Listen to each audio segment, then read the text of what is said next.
Welcome to the Acvia Zoom number 14 for 2023, and thank you so much for being here this morning. I'm Carol Sullivan, your facilitator, with Cindy Madigan, who's the co-host. If you could please rename yourself with your city, your county, or your league, then we can see where everybody's coming from, and that's just great.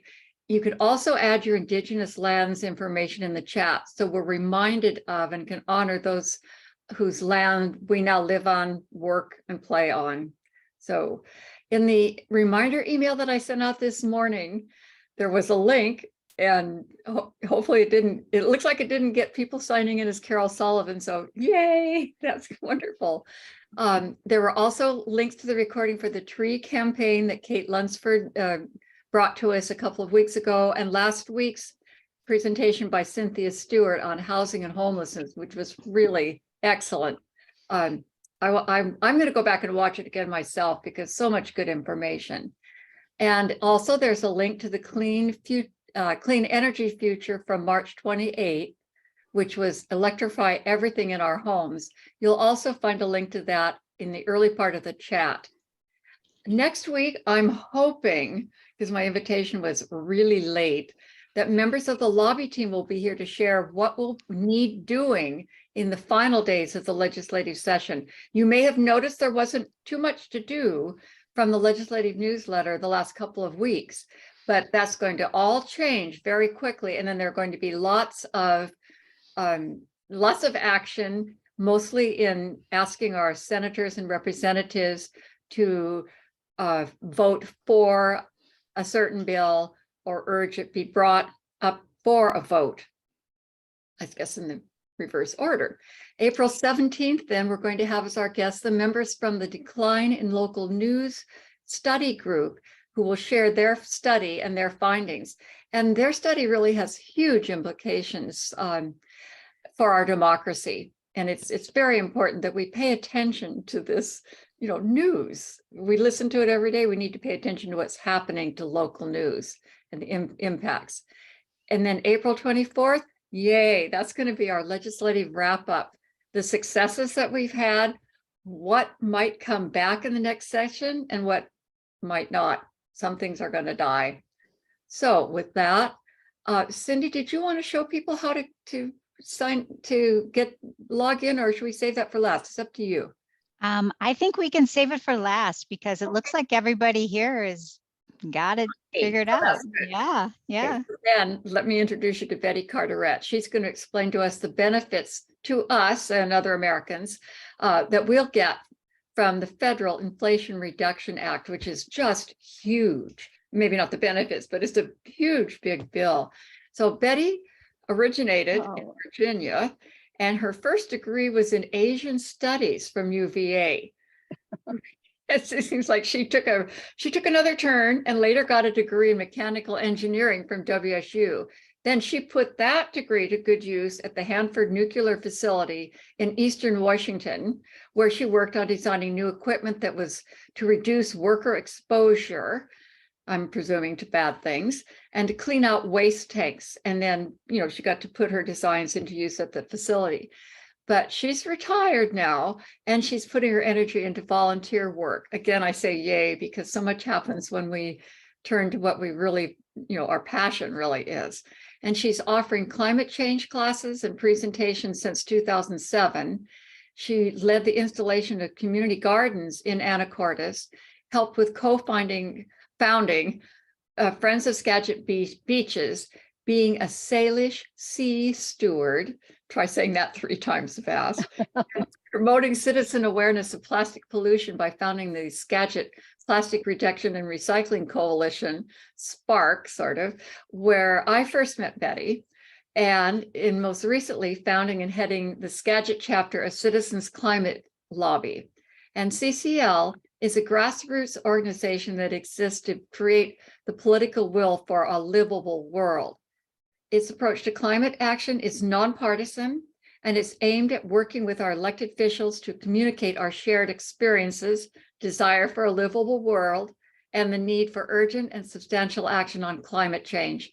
She lives in Anacortes. Many of you know her, and with her husband, Eric, and they have a son and daughter-in-law in Houston. that's it. Take it away, Betty. Let's Thank you transition. very much, Carol. Thank you so much. And it was such a pleasure working with Carol, and still is. So we miss her since she left Skagit County. I am so pleased to be back again. I think a year or so I came and talked to you about carbon pricing, if you recall that talk. But putting a price on carbon is still a primary target of work for the Citizens Climate Lobby. But since the passage of the infrastructure bill and the Inflation Reduction Act, Citizens Climate Lobby, Citizens Climate Education, which is actually the part of the group that I'm representing, is expanded their focus to 4 primary areas, continuing to work on pushing to get a price on carbon, also working on electrification, and particularly in the area of building efficiency and electrification. And the third area is regulatory reform, permitting reform, which is critically needed for us to proceed forward with the transition to clean energy. And lastly, an initiative on healthy forests, which I think also encompasses some initiatives related to agriculture as a key area where carbon sequestration can be accomplished. So we've expanded our mission, but we are still working on carbon pricing. So let's get started here. The idea of getting clean energy in our future isn't new. Actually, in 1931, Thomas Edison told his friends, close friends, Henry Ford and Harvey Firestone, "I'd put my money on the sun and solar energy. What a source of power. I hope we don't have to wait until oil and coal run out before we tackle that." Well, of course, we haven't run out of oil and coal, but we have run out of our ability for our environment to absorb its byproducts. So, this is an idea that's not new. But it's taken us almost 100 years to get serious about it. And speaking about getting serious about it, the Intergovernmental Panel on Climate Change, of course, has just come out with a new report, which is unequivocal in stating that we are at an inflection point where we must take action on reducing greenhouse gases, making deep cuts to get our emissions down if we are to retain a livable world. And it's really critical. We are at the point where we must take action, or we will be moving beyond the point where we can still to have a livable world for primarily our children and grandchildren in the future. And we're already seeing a lot of the impacts of the climate changing. We're seeing all these horrible tornadoes in the Midwest right now and whatnot. Those sorts of things are just going to continue to get worse as time goes on. So it is a bad story. It's not good news, but the good thing is we are not beyond the point of no return yet. There are some reasons for us to still be hopeful. And one of those, around the world, we're seeing more and more news about climate change. People are very concerned about it. One of the things that gives me hope, the Yale University Climate Change Communication and George Mason University Center for Climate Change Communication have been doing this Six Americas study since 2008. And this diagram here is data from their 2021 report. And what it does is they have been doing a survey of Americans since 2008 and divided people up into these 6 categories, where they're a lower belief or a higher belief in global warming, whether they're motivated and concerned. And back in 2008, you could have almost swapped this around 180 degrees. There were a lot bigger circles on the lowest belief end, but now the largest circle is people who are alarmed about climate change. People are paying attention, people are concerned about it, and people are wanting action to happen. So 75%, in fact, of the Americans, based on the results of this study, are now worried about climate change at some level and are really wanting actions to happen. I have a couple of sort of climate heroes, one of them being Dr. Hansen from the NASA, James Hansen from the NASA Goddard Space Center, who for decades warned us about climate change and that we really needed to get going. And I'm hoping he's feeling that people are finally listening to him. But another one is a fellow by the name of Saul Griffith. He's a certified genius, winner of a MacArthur Genius Grant Award, engineer and inventor.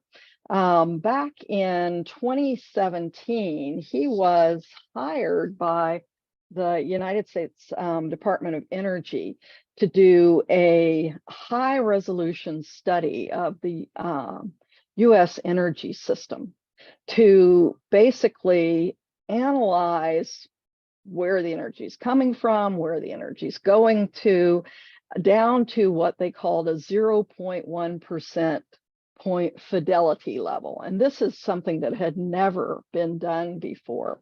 And he was able to complete this analysis and map out the US energy sector.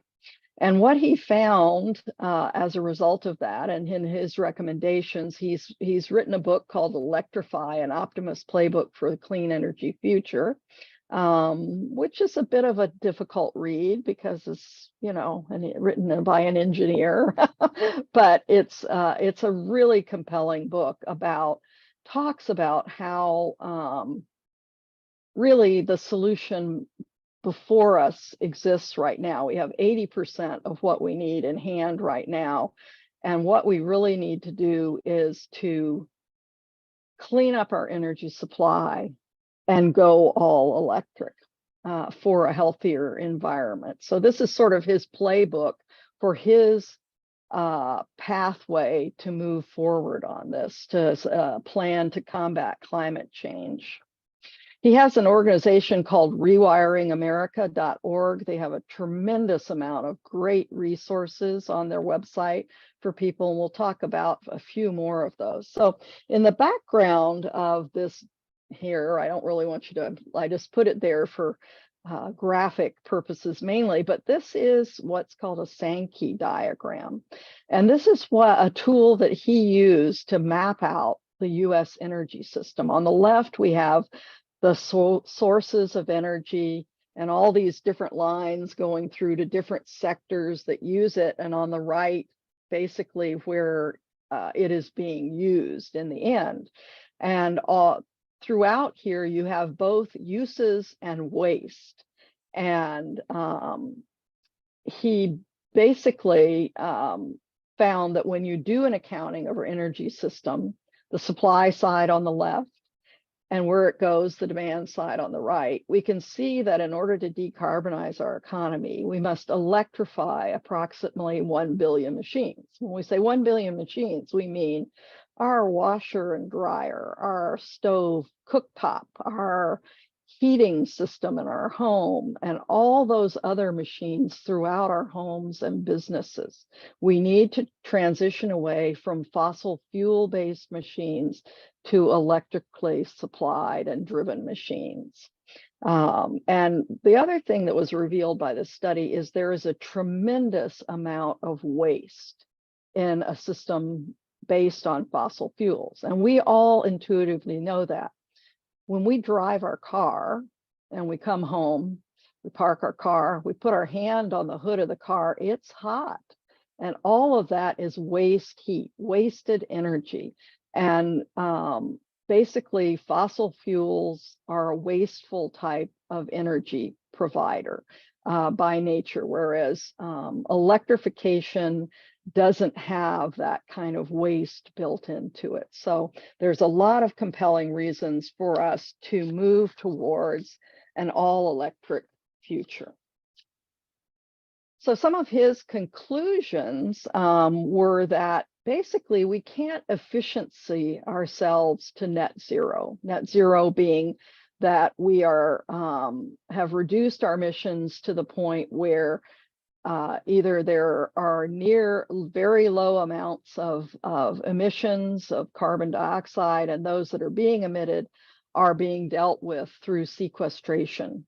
And so that we have a net zero sum there.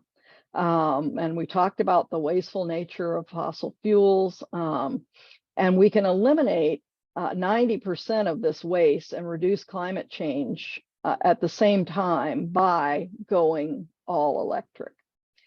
He also found that we need to completely revamp our energy system. We need to decarbonize electric production and modernize our electric grid. And then again, talking about electrification of those 1 billion machines in over 121 million households in the US. The other thing he concluded is this is quite feasible. We have 80% of what we need to do the job right now. You know, there are things we need to start working on and develop more technologies, but it's not like we've got to wait until we develop a bunch of new technologies. We have in hand what we need to get about 80% of the job done right now. And in doing that, we'll create millions of new jobs, a healthier economy. People will save money and will create a more economically just situation in this transition. But it's going to be a heavy lift. This is going to require a wartime effort, a World War II type of commitment and total public buy-in to make this happen. And we all have a role to play in making that happen. The other part of the story he tells is that this is not a story of deprivation. You know, you think back, since the days of Jimmy Carter, talked about, oh, we've got to cut back, be more efficient. And those are all great things. And it's a good thing we've done them, because we would be in a worse position now if we hadn't. But that electrification is really a story of shared abundance, where it's going to have economic benefits for everyone. We're going to rebuild American industries and create a lot of good jobs. We're going to have environmental and climate justice, cleaner air for everyone, warmer, more efficient and affordable homes. And we're going to have a safer world, which means no more wars over fossil fuels, because we're going to be producing this renewable electric power right here at home. And so this is really a good story. It's not a story of, oh, we're going to deprive ourselves of anything. We're going to have an abundant future. So organizations around the world right now are basically adopting this message. The International Energy Agency put out a report called Net Zero by 2050, a roadmap for global energy sector. And on the right, it basically shows different components of how we get to net zero. And you'll see, you know, we're not going to go through this, but things like no new oil and gas fields approved, buildings being zero carbon ready, no new internal combustion energy car sales in 2035 and things like that. So they've also laid out a roadmap that is very similar to the types of things that Saul Griffith is talking about here also, that lays out a plan for how to make this happen by 2050, the net zero transition. This is an interesting diagram. Now, in the early chat, I had put a link to a resource page that I created to go with this. And Cindy, if you wouldn't mind reposting that. because I know this is really impossible to see, but I have links to like the IAEA report and some of Saul Griffith's information, as well as the source of this graphic if you wanted to go back and look at it at a later time. But what this basically shows is countries who are committed, making commitments in terms of going net zero. And the different colors here on the left, you see white, those are Suriname and Bhutan, I believe it is. Yeah, who have already achieved net zero. And then other countries who've committed in 2020 through 2050 here in the smaller bars, but you can see the largest light blue bar across the top is 2050. Most countries that are participating in this are committing to net zero by 2050. And there's a lot of them, but there are a few laggards out there on the right-hand side. You'll see that Singapore and Australia, Ukraine, Kazakhstan, China are all way behind, and Russia is completely absent from the diagram. So they've made no commitments at all. So in the little box here in the middle of your screen, there's different kinds of commitments these nations have made. Either they are currently discussing something, sort of the lighter polka dot blue area. There's proposed legislation, striped areas, and then policies and development and laws there. So there's different levels of commitment, but at some level, these countries have all committed to a net zero future. And so this is interesting to look at. If you can go click on the link in that document and look at it a little deeper. So in, I think it was 2020 or so, the US government asked the National Academy of Sciences to study and provide recommendations on how to accelerate decarbonization of the US energy system. And they came out with this consensus study report in 2021, I believe it is. And what they concluded is that its net zero policy is more than non-emitting energy technologies. It impacts other issues that people care about deeply, both technical issues as well as socioeconomic issues.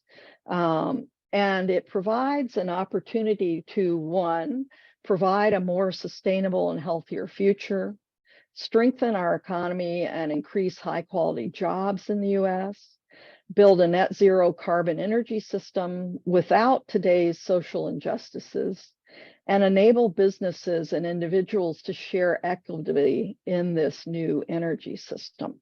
So the National Academy has a lot of detailed recommendations on that, and I provided a link to this report also for you. So based on this information from the National Academy, as well as Saul Griffith and others, the US, under the Biden administration, developed a long-term strategy for the United States, which is a pathway to net zero greenhouse gas emissions by 2050.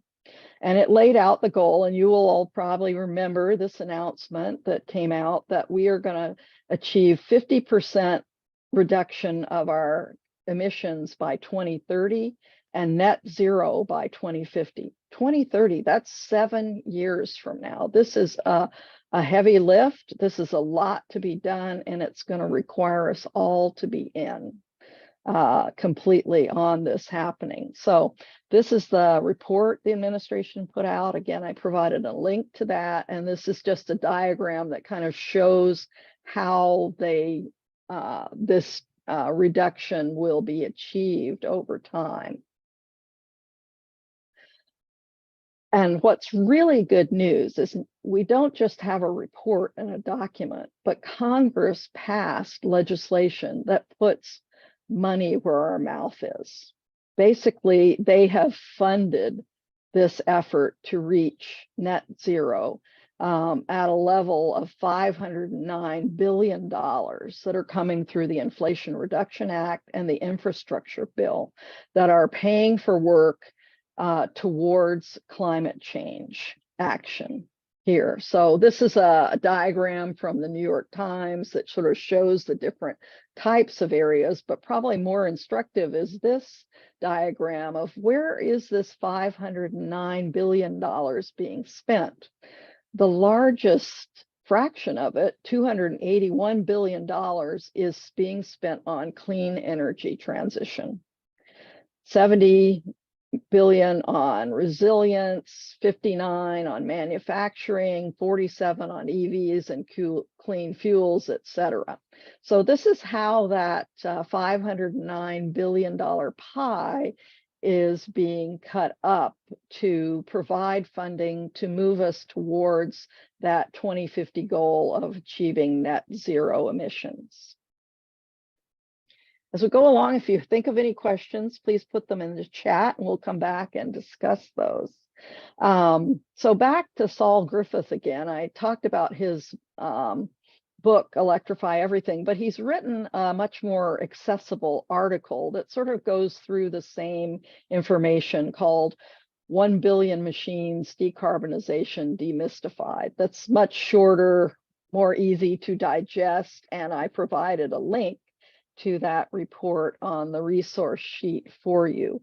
And basically his point is we need to decarbonize the grid and electrify everything. That is the solution that will get us most of the way there.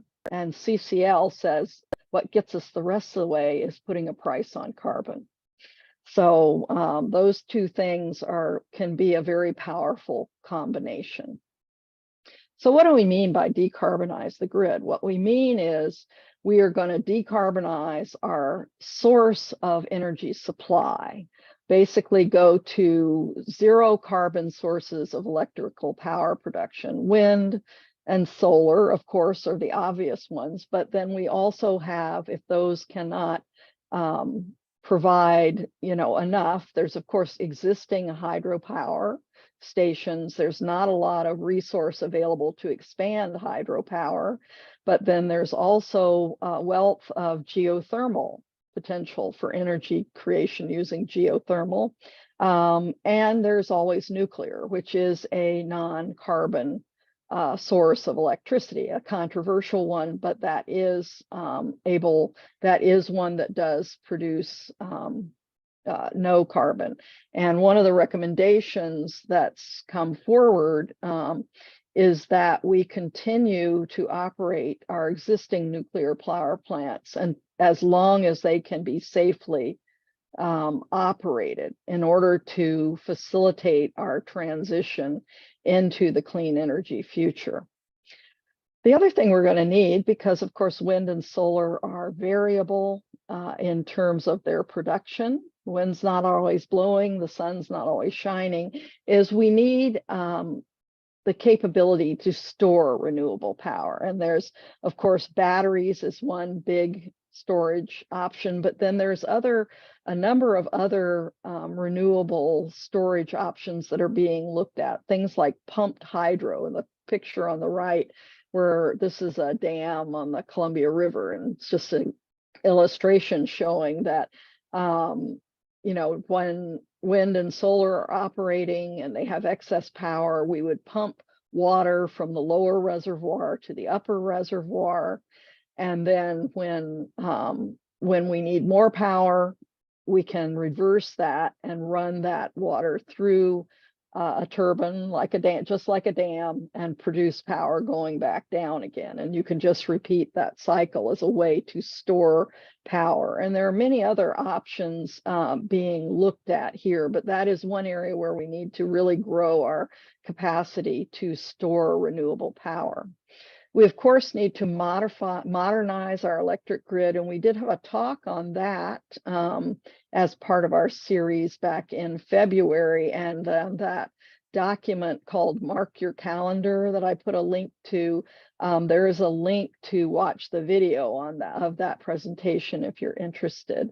And basically, you know, our electric grid is a marvel of engineering, but it was built many decades ago, and it was built for a fossil fuel based energy supply system where we have discrete large power plants located in various locations, and we're sending the power from those. But in the clean energy future, the power sources are going to be much more distributed, and we're going to need smarter technologies and a different type of grid to meet the challenges ahead. So this is a big thing that needs to happen.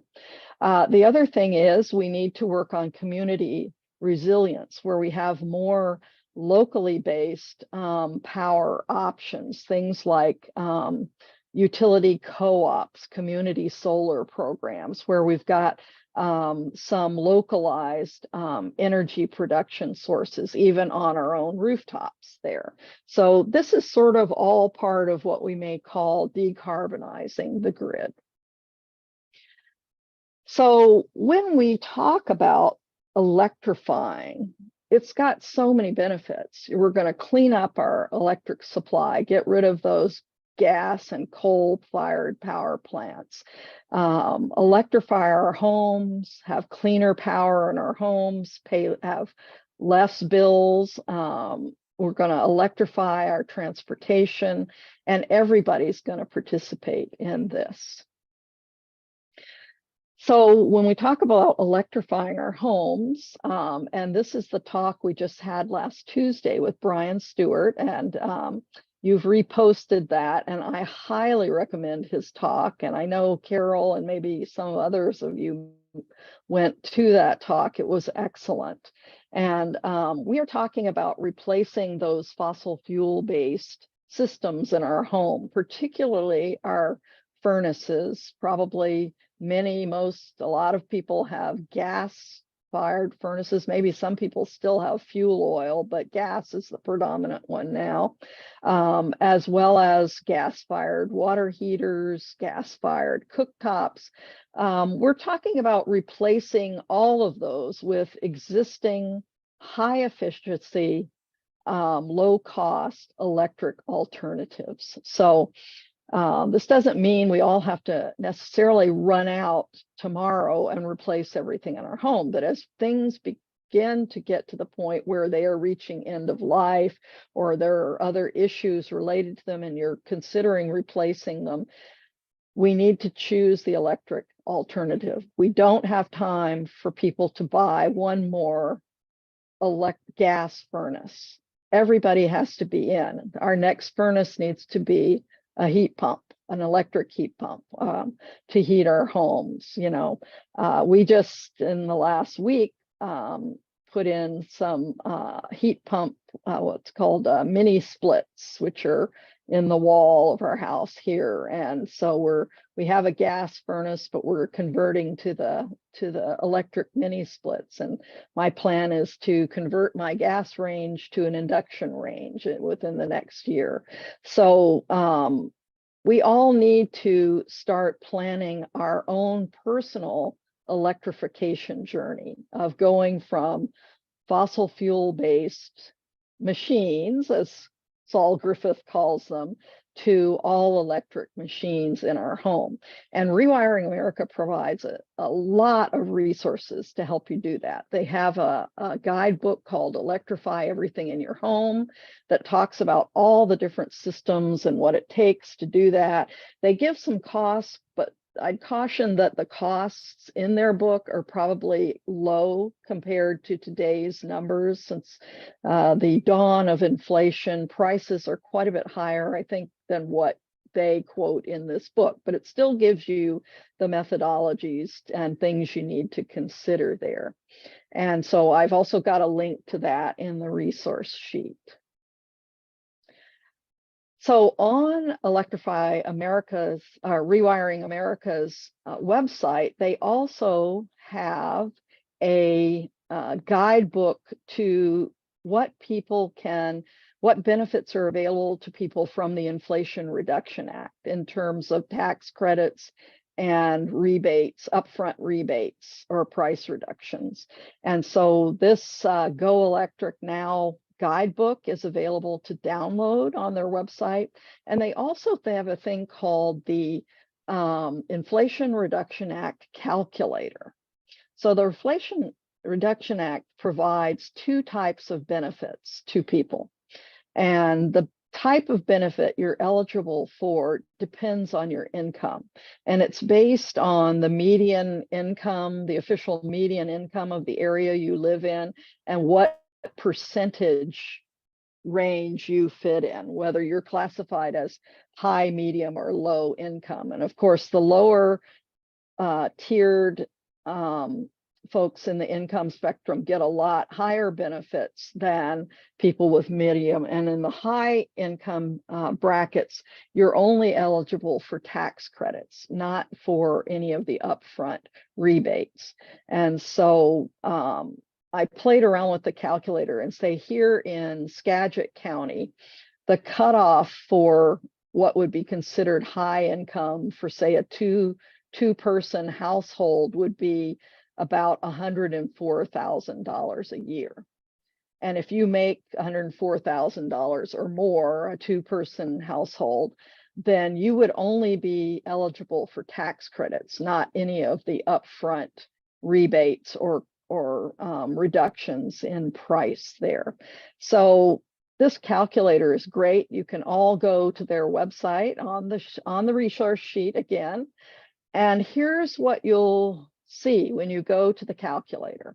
You'll put in just a few basic pieces of information here.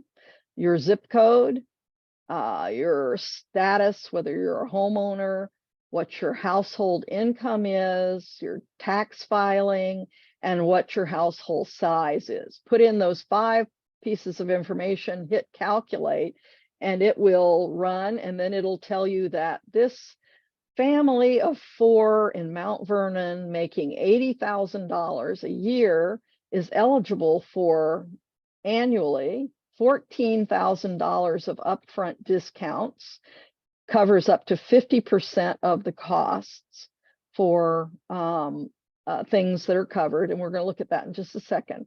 They're also eligible for $5,850 in tax credits for work that is covered under the inflation.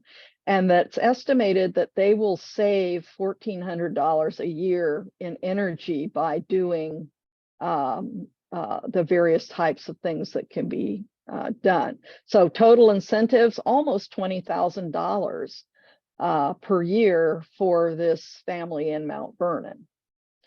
So when you then look further at the details of this, the top list here are the upfront discounts and rebates that you would be eligible for. Now you'll see there it says timeline late 2023.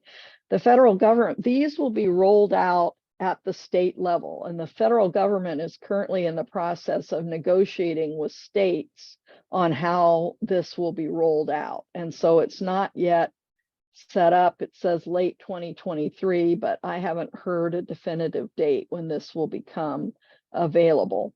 However, the tax credits are available now.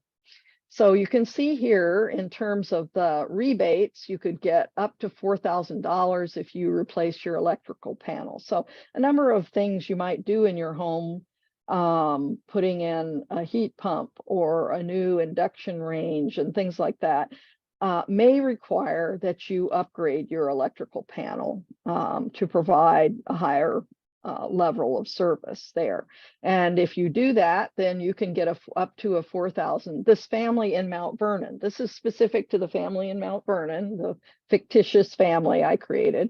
They can get up to $4,000 for that. If they put in an electric cooktop, they can get $840, wiring, heat pump water heater, heat pump air conditioner, heat pump clothes dryer, weatherization of your home, and efficiency rebates. up to 4,000 there. So you can see what's available, and you can each do this and it'll create your own personal calculation there. So in terms of tax credits, of course, you can get battery storage installation. Now this would be for battery backup. In the case of say, if you have electric solar panels on your roof, you can store energy in your battery system. And then if there's a power outage or whatever, you've got your battery system as a backup. You can get up to 30% tax credit on the cost of that. For a geothermal heating installation, up to 30%. Again, a tax credit of $600 for electrical panel. Electric vehicle charger, $1,000, new electric vehicle, $75, and used electric vehicle, $4,000. Heat pump, air conditioner, heater, $2,000. Now, you see to the right there, there's that tab that says more information. It's important that you click on that because it will bring up a detailed page about that particular item. And for instance, in the electric vehicles, there are some restrictions on the types of electric vehicles that qualify for these tax credits.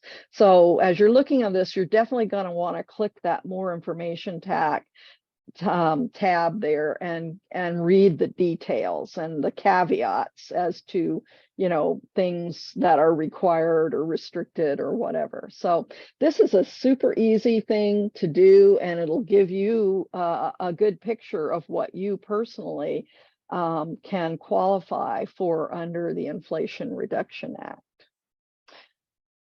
So kind of to summarize what we've just been talking about is, by going with renewable energy and electrification, we can live in a home that's safer and more comfortable. We've heard a lot recently about the health impacts of gas appliances in our homes. We can spend our energy dollars on the solution rather than the problem. Get our dollars out of buying fossil fuels and pay for electric solutions.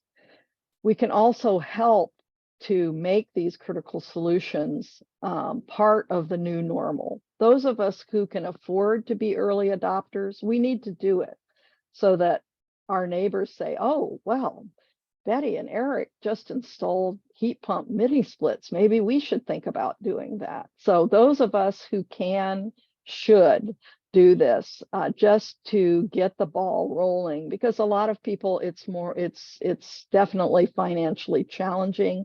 And some people are just going to be resistant to change. But by being early adopters, we can influence and get that ball rolling. So really, we can do this. It's going to be a tremendously difficult, heavy lift of a job. 2030 is 7 years from now, and 2050 is what, 27 years from now? Is that right? Yes. That is just a snap. I mean, each year goes by so fast.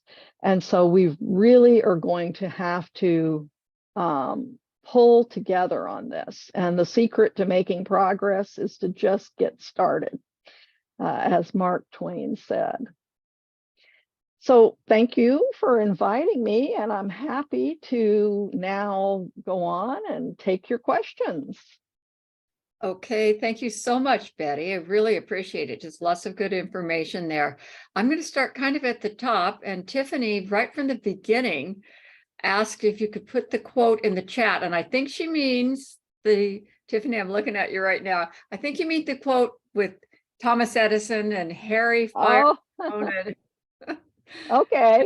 That was great. It really was, you know, because it kind of does make the point that this is not new and that people have had this thought for so long. We're just very late to be getting into this. There you go. And with the thank picture you. too. Yeah. And Virginia asked if her natural gas fireplace is part of the problem. And I think we answered it in chat, but do you want to confirm it for everybody? It is part of the problem. It's not as big of a problem, probably. It depends, you know, it is part of the problem. Yeah. The amount of problem depends on how much you use it, of course. And so if you have that and you use it all the time as your primary source of heat or whatever, then you are burning fossil fuels, you are, emitting carbon emissions by using that. So the answer is yes, it's probably not as big as a gas furnace, but it is part of the problem. And then Virginia also asked, doesn't global shipping also contribute carbon to our climate? Won't we need batteries to power them? And lithium is already in high demand. So I never even thought about shipping. Of course you have to get things across the ocean. Yes. Yeah. And those are primarily, I think, run on diesel and whatnot. So yes, that is an issue. I think in terms of, I can't speak to the percentage of emissions that come from global shipping, but that's one reason why, the big answer, or the Biden administration and part of the infrastructure bills and whatnot are pushing towards funding rejuvenating our energy, our manufacturing systems in the US, so that we can get these things done here at home without having to ship everything from other countries. We are still going to need components from abroad. We're not going to get away from that. But there's no free lunch in this solution. Okay, nothing is going to be perfect here. We just have to kind of look at what is the risk and the benefit of each of our solutions.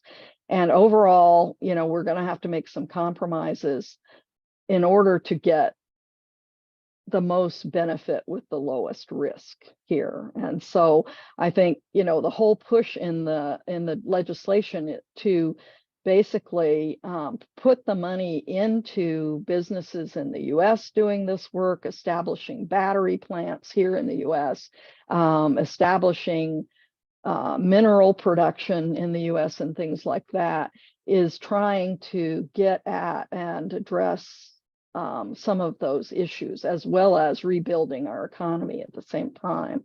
And I can't remember the second part of that question, but if there's more, let me know. No, it was just about lithium being high in demand because it is high in demand. There is a lot of work going into looking at alternative production methodologies. Right now, one of the things that's being looked at very seriously and developed is areas that have high geothermal activity, such as in the Salton Sea in California.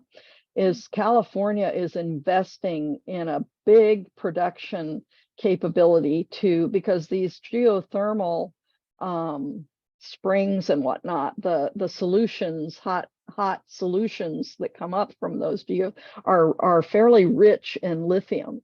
And so California is building lithium extraction capabilities there and wants to be a major production source for producing lithium by extracting it from geothermal liquids there, which are abundant in the Salton Sea region of California. And there's other areas around the country here. So there is a lot of emphasis looking at alternative ways to get it rather than just mining. Secondly, there's also technology development going on looking at alternatives to lithium. The Chinese have just introduced a new electric vehicle that runs on a sodium aluminum battery, not a lithium battery. And this is something I retired from the Pacific Northwest National Laboratory over in the Tri-Cities.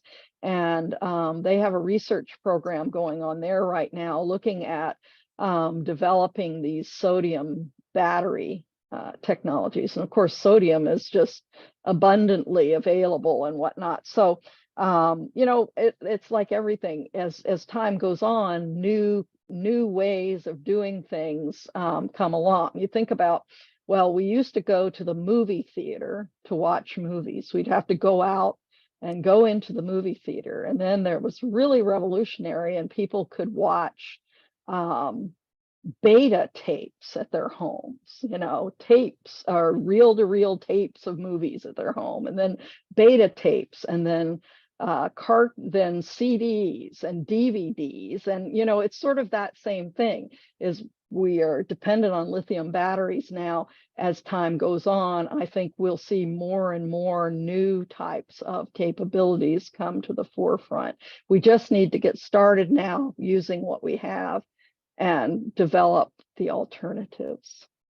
I see Jim has it. Thank you, Betty. I think here's something we were talking about this, a generational change that kids today don't know that this technology really works to seal a bag. It doesn't have Ziploc. They think it's always has been Ziploc. And Jim has his hand up, and I bet he's going to talk about using household garbage for generation of electricity. Go ahead, Jim.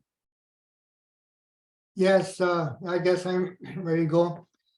I'm sorry. We all have a lot of household garbage, and there's an industrial garbage that is carbon-based garbage that exceeds the amount of household garbage. And waste management dumps it into ravines in Oregon or wherever they are, and they pack it down and pack it down and pack it down, and it creates methane gas. Unfortunately, it costs hundreds of thousands of dollars a year for the counties to transport that garbage by rail car to these places, and it's a resource because it is non-fossil fuel. It is not fossil fuel because it comes from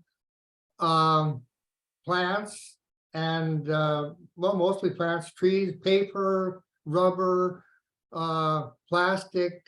The plastic comes from fossil fuel, but paper and rubber and all of these other carbonaceous materials do not come from fossil fuel. So using them by burning them, actually by using a depolymerization process and cooking them, and then refining the slurry that you get from that, the same way that you refine fossil fuel, would hopefully be able to manufacture gasoline and natural gas and diesel fuel and bunker fuel for the ships at sea. If we're worried that the ships at sea aren't going to be able to travel, why they would have bunker fuel that would come from non-fossil fuel source. I have never heard or seen any official document or any organization talk about doing anything with all of this carbonaceous material that will be the final ending of the world, because everybody is going to have household garbage or industrial garbage that will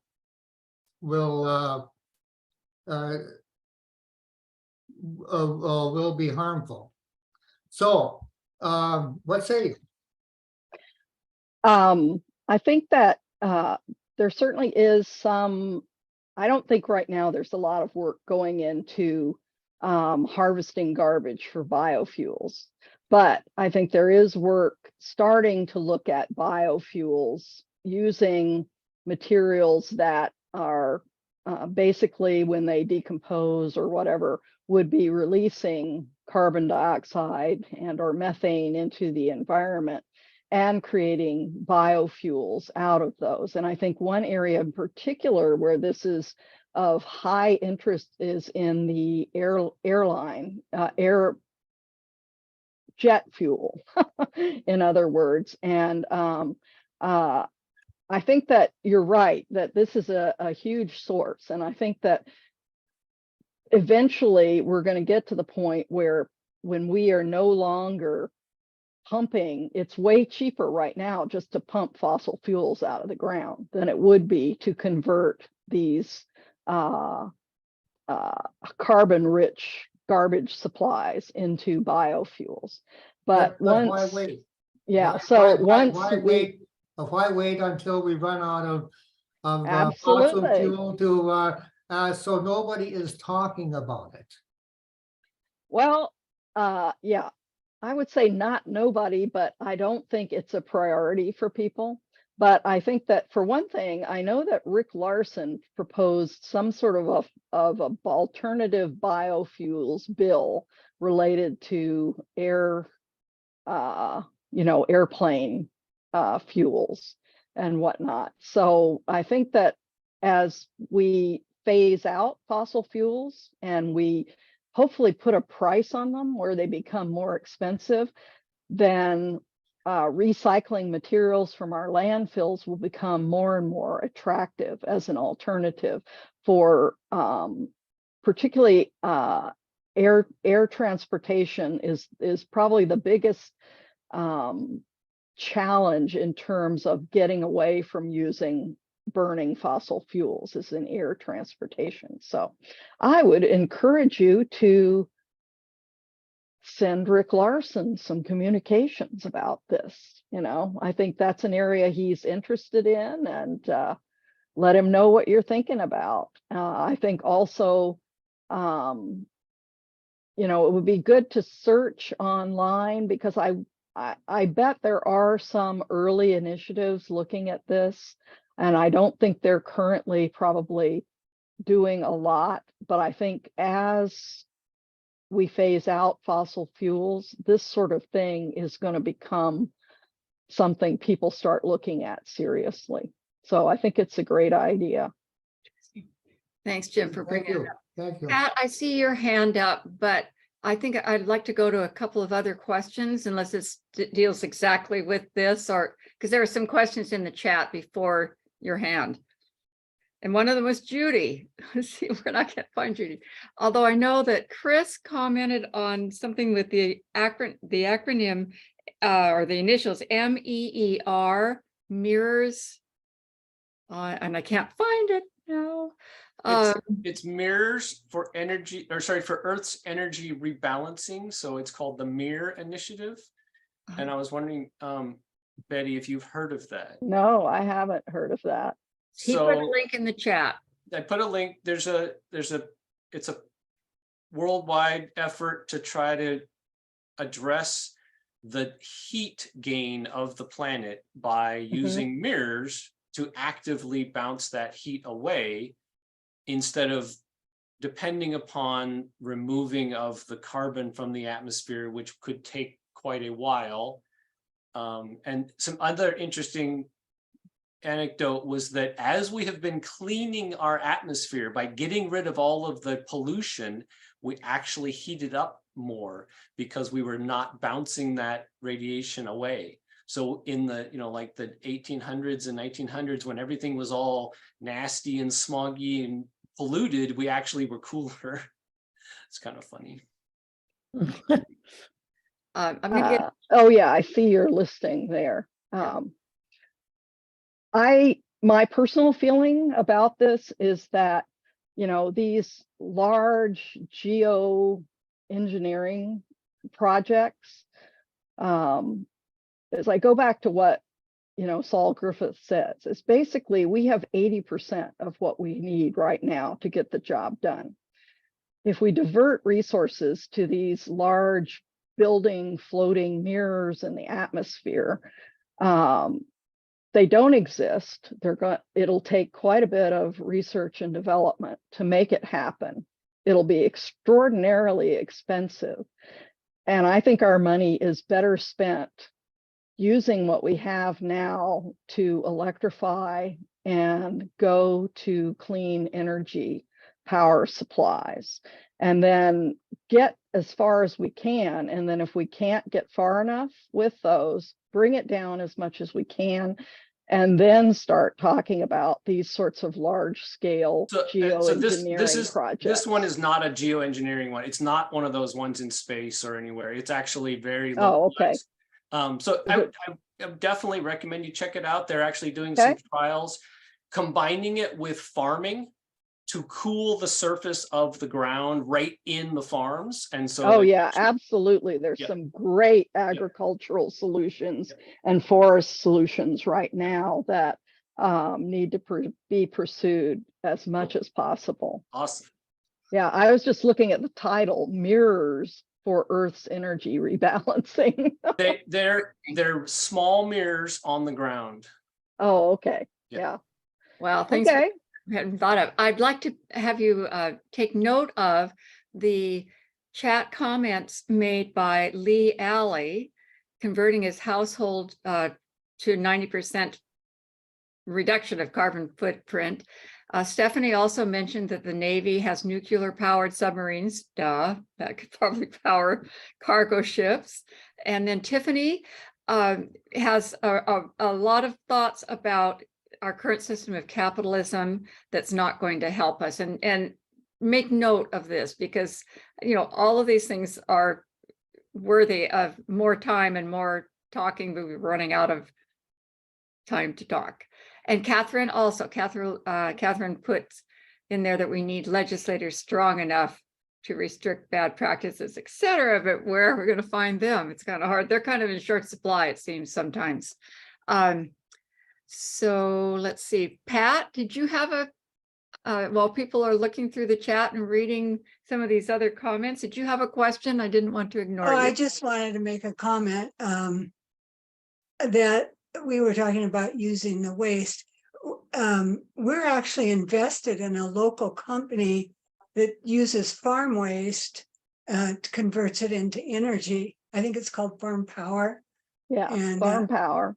Yeah, we invested in that because it seemed like such a reasonable thing to do.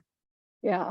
Kevin Moss and his brother Daryl started that up, maybe 10, 15 years ago. I can't remember now. But anyway, they have a digester there in Rexville. They also have some up in Linden, some in California, down in the Tillamook area and whatnot, that basically use farm waste as well as some food waste from like the fish plants and whatnot, to generate methane, which then is converted to energy in their digesters. So yeah, local, great story. Mhm. So what was the name of that again? Farm Power. Okay, thank you. All right. So it is just a little after. Any other questions? This has been, are you waving goodbye, Judy? Or are you waiting? Do you have a question? She has one comment. Okay, there we go. Yeah, I have a hybrid car and I was thinking about getting an electrical car. And my son talked me out of it. He said, and I did read about this, that what it takes to create that electric car, it takes so long to make up for what you've done to manufacture the electric car. I don't know. I can't remember it anyway. I think It was kind if of you're like going from a hybrid to an electric, it's less compelling. But if you're going from a fossil fuel internal combustion engine car to an electric, then that does not hold water. But I want to recommend that our next speaker in our clean energy series, and we posted the flyer for that, is hang on here, I've got it right here, on April 25th at 7 p.m. Michael Kentner-Meyer, who's a scientist at Pacific Northwest National Laboratory, is going to talk about electrify everything we drive or ride in and talk about electric vehicles and all that stuff. And I imagine that he'll probably speak to that sort of question. So I invite you all to come to that, and the clean energy flyer. I see that Cindy has reposted that, and it has the Zoom link for that talk. I encourage you all to come hear him talk, because I hear he does a good job talking about electrifying transportation. I'm looking forward to it, because if it's on the same caliber as the other three, it's going to be excellent and well worth the effort, the time watching. So I think we've pretty much gotten to the end of today. And I thank you. I'm gonna put my contact information in the chat, and if anyone Yes, ever please has any do. questions or Yeah. things they want to bounce off me, please feel free to send it to the email I'm going to put in there. And I've tried to put the links into the flyer has been attached several times, but I know it's at the bottom, and you just want to get into the meeting, you're running late, you want to just get in or whatever, you don't get it, whatever. Anyway, it's been there, because I think this is so important. We need this information. We need to share this information. Thank you, Betty, so much for being with us this morning. Sure, Really, I'm happy to come back anytime. And I'm going to probably, let's see, any other 2 new messages. Carol, can you Betty's remind us how to download the chat? Because there's so much in it. No, I really can't. Let's see. So With if that- you go go to the ahead. bottom of your screen under the chat, there should be 3 little dots down there. If you click the 3 dots, it should bring up a thing that says save chat. Oh. And then who knows where it goes. That's my problem. I've learned. So where it goes is if under your documents folder, Okay. there should be a folder under documents called either Zoom or Zoom conferencing. And it goes in there, and it'll have today's date on the file. Okay. can't I'm find it. enjoying being able to just copy one little piece of information and put it someplace, and I know where I can go back and look at it, because I've got it. Anyway, all these someone just said technology. Tiffany said, technology. It's so nice, but it can be so confusing at the same time. And we are not 8th graders who understand all of this perfectly. So thank you so much for being here today. Appreciate your attendance. Hopefully next week we'll have the issue chairs. If we don't, we're taking a vacation, but we're going to have so much that's going on, and there's going to be just a real push at that very end to notify legislators and push for the bills that we've been working on all session long. Then the final one, yay, is going to be right after the session closes, when we'll do our wrap up for what successes, what died, what's coming back next year, and that will be it. But see you next week then. Thank you. Thank you for inviting.